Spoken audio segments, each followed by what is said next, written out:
Pale tutakapotambua kwamba Rais Moi hayupo tayari kuhakikisha mchakato wa uchaguzi ni huru na wenye haki, ndivyo itakavyokuwa heri kwenye nchi hii. Hivyo basi, napendekeza kwamba kongamano hili liwe mkutano wa kitaifa.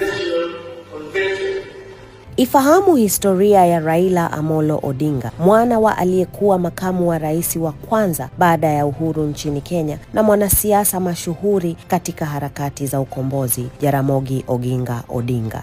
Nchini Kenya, wengi walimuita Raila Odinga baba, kama ishara ya heshima kwa harakati alizofanya kupambania demokrasia nchini huko kipindi cha utawala wa Rais Daniel Arap Moi, ambapo sheria ya nchi ya Kenya ilibadilishwa kutoka kuwa demokrasia na kufanywa kuwa nchi inayotawaliwa na chama kimoja. Mnamo tarehe mosi Agosti mwaka 1982, kundi la wanajeshi wachanga kutoka jeshi la anga Kenya Air Force likiongozwa na Sajenti Hezekia Ochuka lilifanya mapinduzi na kumuondoa Rais Moi madarakani. Hata hivyo, mapinduzi hayo yalishindikana na baada ya masaa 12, jeshi la Moi lilifanikiwa kudhibiti wanajeshi wahusika, kuwakamata na kurejesha utulivu katika miji mikuu. Baada ya mapinduzi kushindikana, wengi walikamatwa na hata wengine kuhukumiwa kifo. Na kati ya wanaharakati na wanasiasa waliotuhumiwa kuhusika na mapinduzi, Raila Odinga alikuwa mojawapo. Raila alikamatwa na kutumikia kifungo cha takriban miaka 6, huku yeye pamoja na familia yake wakipitia mateso makali. Hata hivyo, baada ya kuwa huru, Raila hakukoma. Alikomaa na kuungana na Kenneth Matiba, Charles Rubia na wengineo katika pambano la kudai demokrasia nchini Kenya.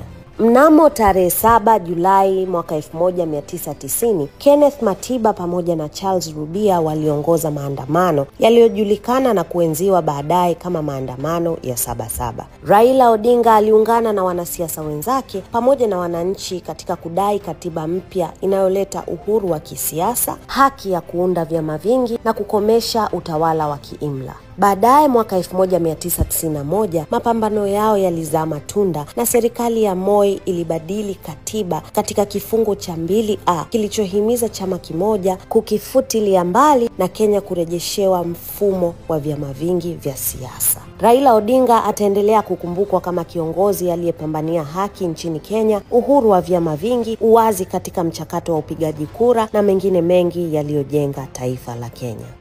Wakati hiyo kulikuwa wakati wa hali ya hatari, ambayo kama unasema ngwe ndani.